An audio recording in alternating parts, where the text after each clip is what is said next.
Olá, nós estamos aqui hoje para falar a respeito de um dos temas mais relevantes, talvez ignorado em muitos momentos da nossa história, mas tendo uma evidência grandiosa nesses dias. Quero falar sobre a mulher, especialmente até por conta do Dia Internacional da Mulher, que vai acontecer daqui a alguns dias, na verdade, terça-feira próxima.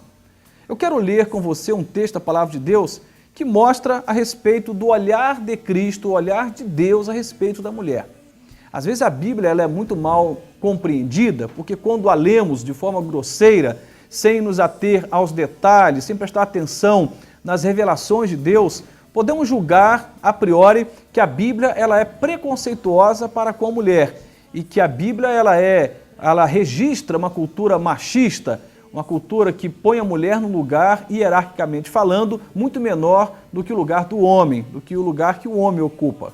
Mas bom, juntamente com a revelação de Deus, aparece também um registro cultural. A Bíblia foi escrita num momento histórico específico, numa cultura específica. E isso aparece até para nos mostrar a relevância das intervenções de Deus naquele momento.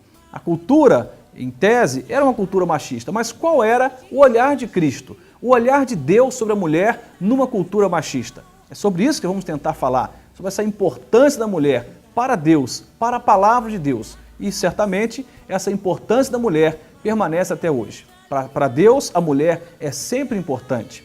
Aliás, foi com a mulher que Deus contou para começar a família, por exemplo, quando percebe a solidão de Adão.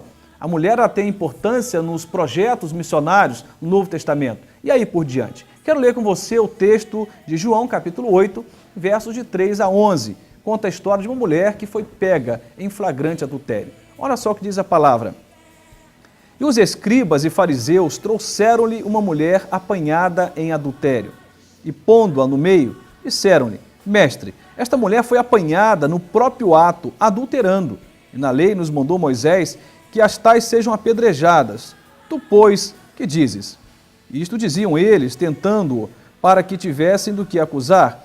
Mas Jesus, inclinando-se, escrevia com o dedo na terra. E como insistissem, perguntando-lhe, endireitou-se e disse-lhes, aquele que de entre vós está sem pecado, seja o primeiro que atire pedra contra ela. E tornando a inclinar-se, escrevia na terra. Quando ouviram isto, redarguidos da consciência, saíram um, a começar pelos mais velhos até os últimos. Ficou só Jesus e a mulher que estava no meio. E endireitando-se Jesus, e não vendo ninguém mais do que a mulher, disse-lhe, mulher, onde estão aqueles teus acusadores? Ninguém te condenou? E ela disse, ninguém, Senhor. E disse-lhe Jesus, nem eu também te condeno, vai-te e não peques mais. Olha, esse texto, para mim, ele revela muitas coisas. Mas basicamente duas que eu quero compartilhar nesse momento.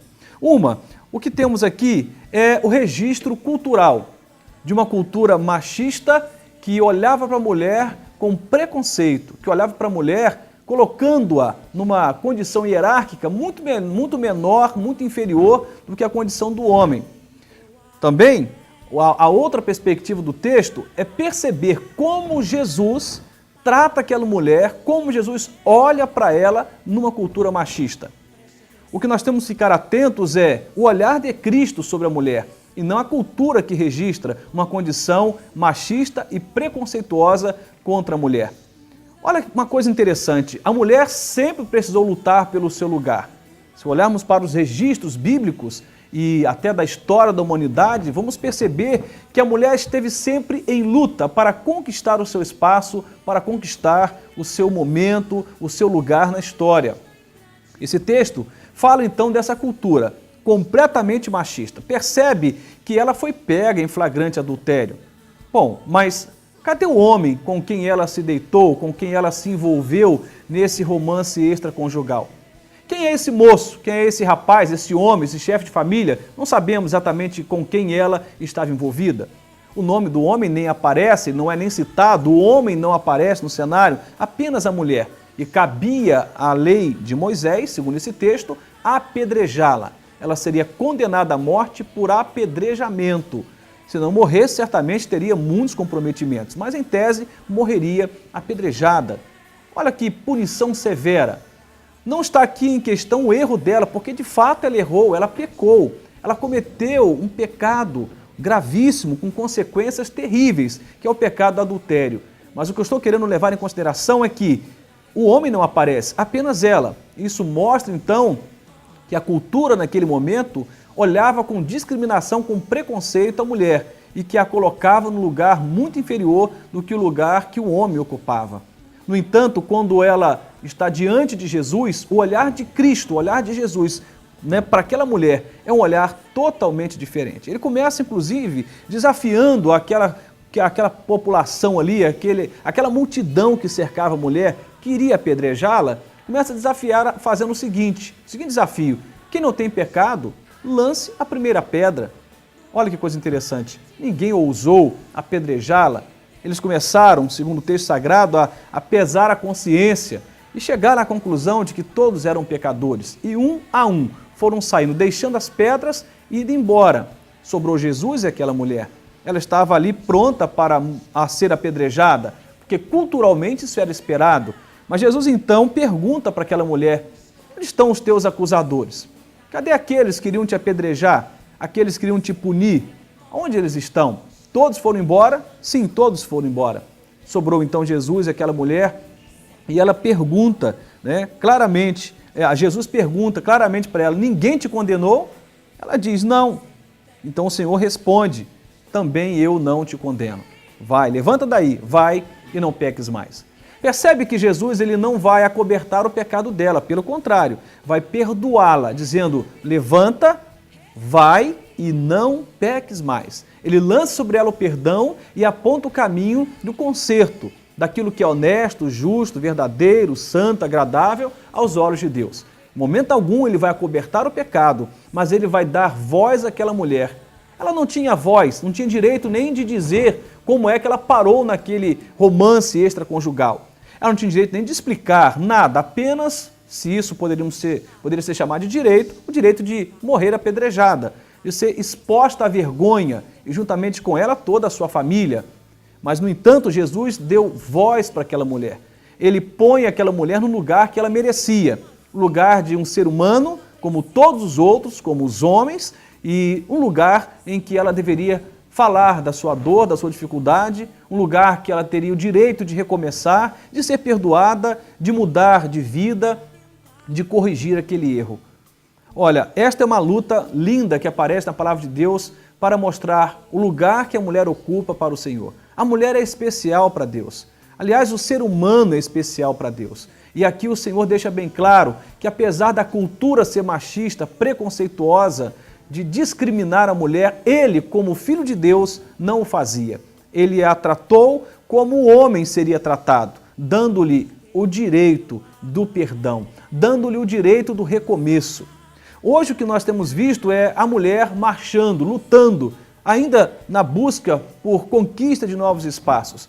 Mas eu quero louvar a Deus, porque ao longo da história nós temos percebido o avanço desse espaço em que a mulher tem conquistado, cada dia mais. Aliás, hoje quem governa sobre a nossa nação é uma mulher. Quantas mulheres espetaculares têm feito a diferença na nossa cultura.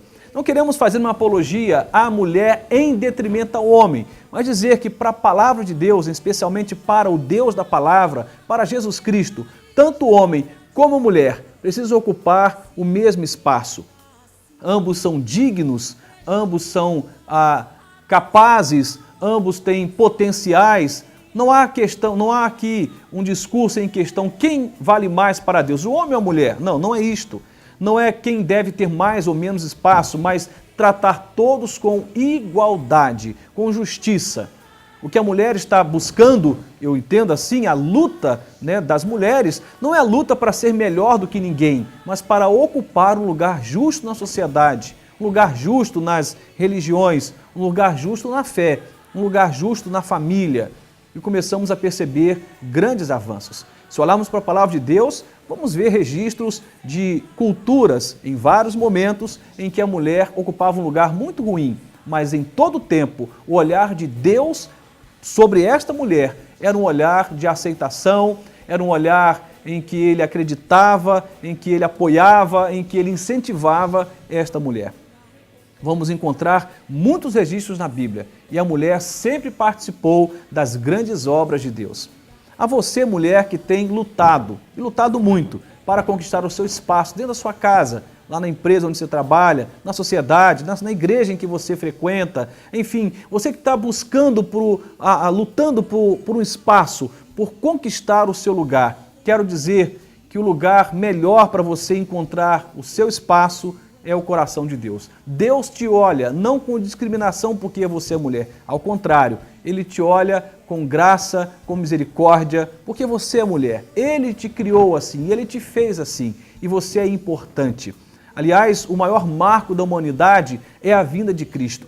Deus poderia ter enviado o seu filho de várias maneiras, mas decidiu que ele deveria nascer de mulher. Escolheu, por exemplo, Maria para ser o canal, o instrumento divino para que o seu filho viesse ao mundo como cada um de nós, como homem. Então a mulher está sempre por trás dos grandes eventos da humanidade. Então eu queria que você se sentisse importante, valorizada, aceita, amada, querida, né, pelos olhos de Deus. Você não está num lugar menor do que o homem. Ainda há muito machismo. Machismo em relação à mulher quando o assunto é trânsito, emprego. Por exemplo, ainda se paga menos para as mulheres. Se você pegar um homem e uma mulher com a mesma formação acadêmica, com a mesma capacidade profissional, eles vão ganhar salários diferentes. Isso mostra ainda uma certa injustiça para com a mulher. Você vai encontrar então ainda resquícios, muitos resquícios de injustiça, de preconceito e discriminação. No entanto, essa luta não para por aqui. Há muito terreno para ser conquistado. Eu quero citar um texto de Gabriela Mistral que diz o seguinte: dá-me, Senhor, a perseverança das ondas do mar, que fazem de cada recuo um ponto de partida para um novo avanço. Maravilhosa essa citação que nos faz pensar que é possível que em algum momento recuemos nessa luta. É possível que você, mulher, recue em alguns momentos nessa luta em busca por mais espaço e reconhecimento. Mas que cada recuo seja interpretado como um ponto de partida para um novo avanço. Não pare de lutar, não desista. Você é importante para Deus e não importa o quanto de preconceito exista em torno de você, o quanto você seja discriminada, o quanto você seja rejeitada, para Deus você tem importância. E é por isso então que eu peço ao Senhor que te abençoe e que você tenha esse coração guerreiro, que você continue lutando, mulher. Não desista, Deus tem o melhor para você. Quero te parabenizar por esse dia, que Deus derrame sobre a sua vida uma graça tremenda, uma porção de misericórdia grandiosa, para que você não abra mão dos sonhos de Deus para a sua vida. Deus te abençoe, em nome de Jesus.